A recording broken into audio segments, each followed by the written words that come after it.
Hey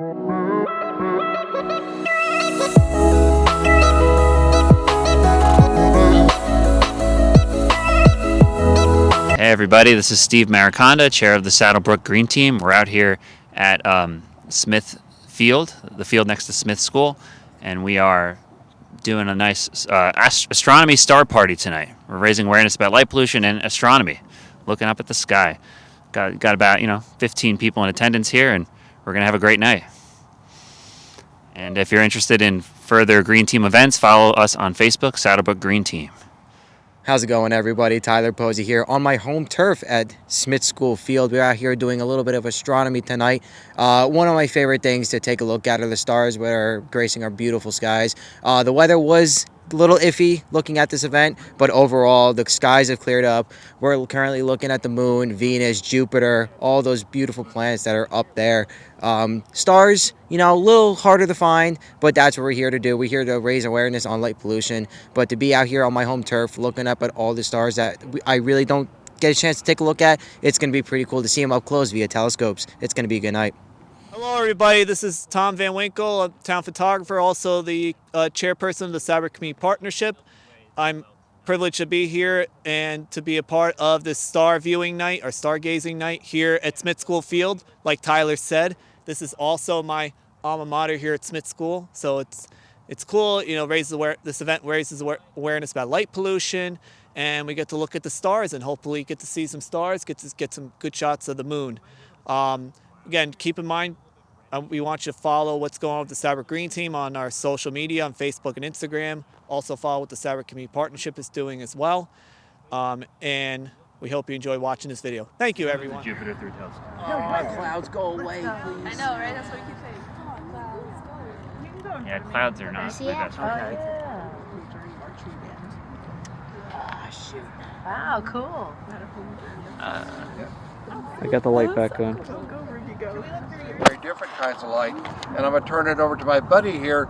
He's going to take you on a field trip of these different lights, and then we're actually going to have you help identify which lights or how we would change the lights, or what's a good light, or it's a light that eventually could be a little bit more problematic. So All right. Yes. So the main reason we can't see many stars, aside from these clouds, even if it was fully clear, we'd probably be able to make out maybe 20 or so stars. We'll try to count if it does clear up. But yeah, the reason we can't see that many stars, normally you could see like 2,000 stars, and that's because of light pollution, right? So most of our outdoor lights, as you can see many of them like that, they're not really super well shielded. They kind of shine out, but they also diagonally, they shine up. And that's actually what goes up into the night sky and reflects off these clouds, but also washes away our view of the stars even when it's clear. So that's the basic. We're just trying to raise awareness. We have different colors of lights. Can you see that some of the lights look more yellow and some of the lights look more blue, right? So we call that temperature, the color temperature. Yes. And part of what we want to do is at nighttime, we don't want the blue colored lights. The blue colored lights are what are reflecting the birds. We've lost about 1 billion birds from our Atlantic flyway. So every year we do our bird counts, and our bird counts are shrinking. They're trying to figure out what's causing this, but one of the big things we're afraid of is that here in the Atlantic flyway, they're getting disrupted by lights. And the lights are shining up, the birds are getting lost, and they're kind of spiraling into the light because that's all they see is the bright light. But different color lights, they respond to differently. So if you see the amber color lights, those are the best colors at night. Actually like that one over there, that high point. Those lights are less harmful, even though that one's not really that well shielded. The orange color is less disruptive to nature. The whiter light is more like sunlight, like the midday sun, and that actually disrupts our sleeping patterns, it disrupts wildlife, even the growth of trees. So we're just trying to bring awareness with this event to just fun astronomy, but also know that our artificial lighting makes a huge impact on the environment and our health, as opposed and not just astronomy. And where in the world did the electric light get its start commercialized? In the entire world. In what country, what place did the electric light get its start commercialized? New Jersey, right? Yes. Right, with Edison, who did not invent the light, but he perfected it.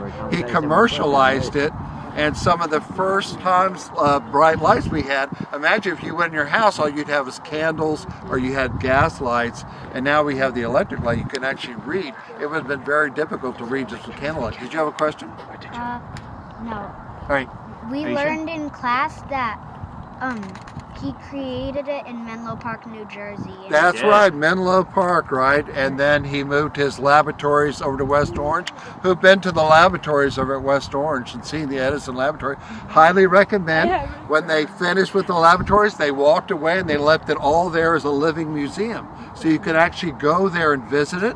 And in Menlo Park, you could see the different kinds of light bulbs that he was trying to use, right, to get things to glow. It's a weird physics problem why things glow at different colors, and he had to figure out how to create a fire without a fire burning out. So what he had to do is create a vacuum. That's why light bulbs had no air inside of them. The air is sucked out of it, type of thing, and it makes it glow, but it doesn't let it get consumed. So if New Jersey led the world in the commercialization of light, then New Jersey can lead the world in the intelligent use of light. Like using light fixtures like this. I'm holding up here like a traditional barn light, but the light bulb, as you can see here, it's actually shielded within the fixture.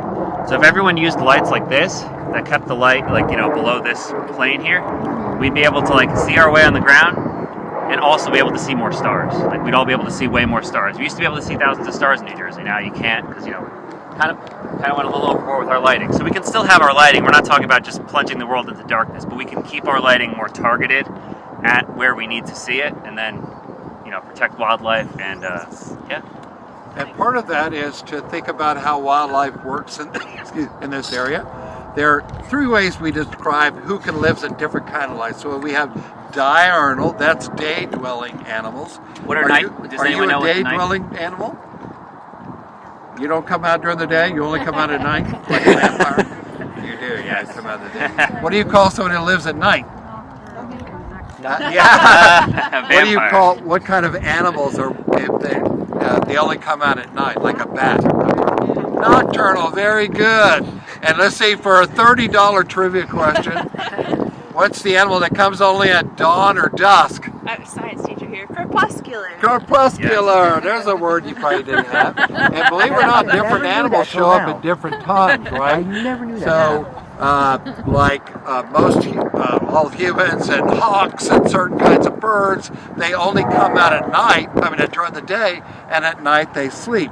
But there are other animals that only come out at night. What kind of animals only come out at night, do you think? Yeah, Bats are a good one that come out only at night. Anyone else can think of a night animal? What's a night animal that half of you have in your house? Cat.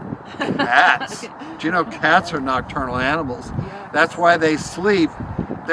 They sleep 16 hours a day. I would love to be a cat. That'd be awesome. 16 hours, right? But the other things are just crepuscular. Right before, in the morning when you go out, you may see a rabbit or you may see a deer. They're crepuscular.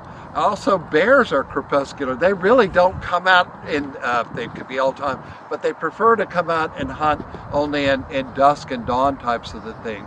So when we have so much light, we kind of interfere with that The natural rhythms natural of living cycle. things. Yeah.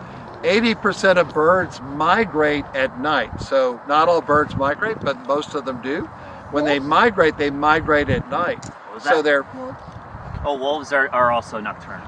wolves are nocturnal. They sleep all during yeah. the day and then they come out at night, which is why they're so scary for And a owls, lot of animals, too. right? Owls are also nocturnal. Uh-huh.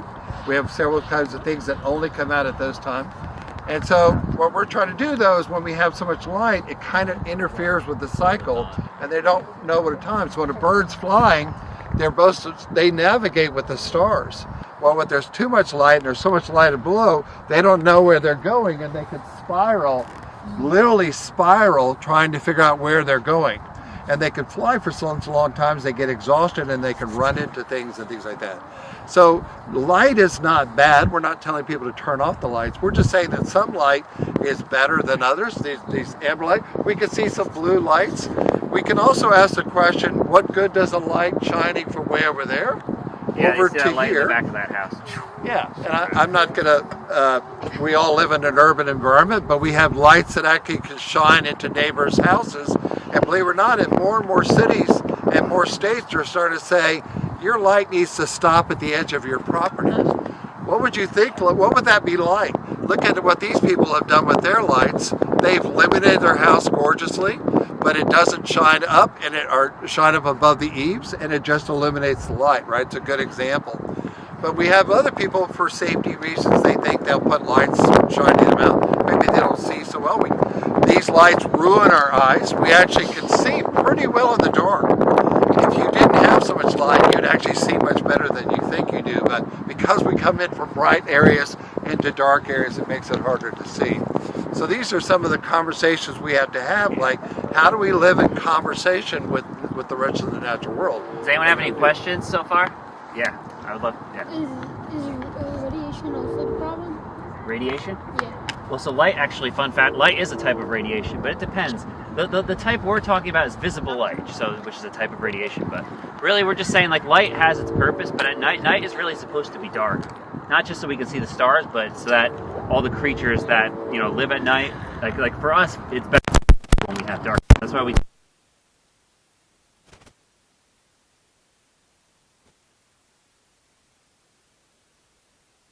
The lights on them, they might not go out and do their normal foraging behaviors, right, or hunting. Like rabbits touch their food. They won't even touch it. Yeah, or bats won't come out and do their normal thing and eat the insects. When the bats don't come out, then we have more mosquitoes, right? Because bats eat the mosquitoes. Oh, yeah. And it's also bad because without them, we wouldn't have that much red. It's because they produce some types of red.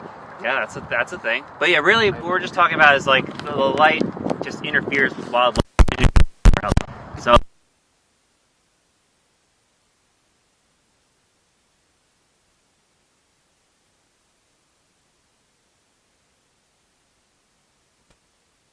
What about like the string decorative lights that everyone has? So most of those are not really well shielded, but if the dimmer they are, the better, I would say. And decorative is okay, but as long as you turn them off when you're done using them, that's really what the main purpose is. And move them to the amber end of the spectrum. Yeah, the warmer color they are, the better. Red decorative lights, that's why we use red light.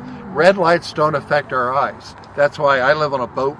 We use red lights at night because they don't affect our navigation. When we're out at Niles Gustav, we can use red lights all we want. They don't affect us. So red Christmas lights or anything on that end of the spectrum, it doesn't affect the birds too. They go, they don't know what that is, they fly past it.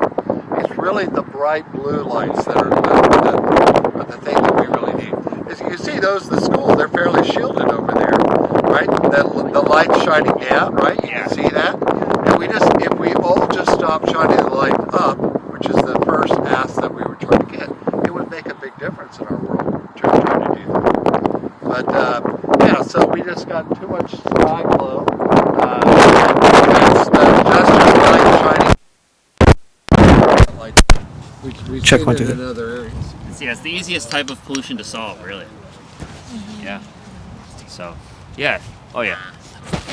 Are we still have to keep recording? Sorry, I wish we could get back to just doing astronomy, but still a little cloudy, unfortunately. Can I take any more questions? Yeah. Anyone else have any other questions? I mean, so a lot of towns were actually spreading awareness about light pollution. Like I know, like Fair Lawn and Rochelle Park, Saddlebrook. We're just kind of like the green teams and environmental commissions are spreading the word about light pollution because it's just something easy that we can do to reduce to make the environment better. Yes. Oh, great, Rain. I know. Yes, you have a question?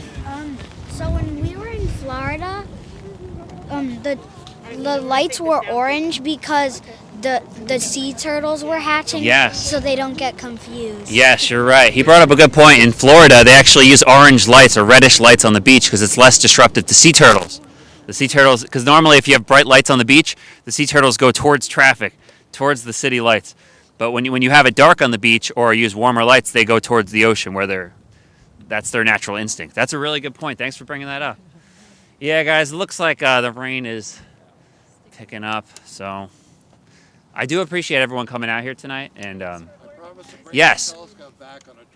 Yes, we'll have more opportunities to do these star parties, and there'll be more presentations on these topics. Andromeda Galaxy, we can see some pretty cool things with this telescope, but Give it to him. We could never do it fast enough. So yeah. Anyway, yeah. Thanks so much for coming out, everybody. If you want to stick around in the rain, feel free. But yes, you got it. You got it.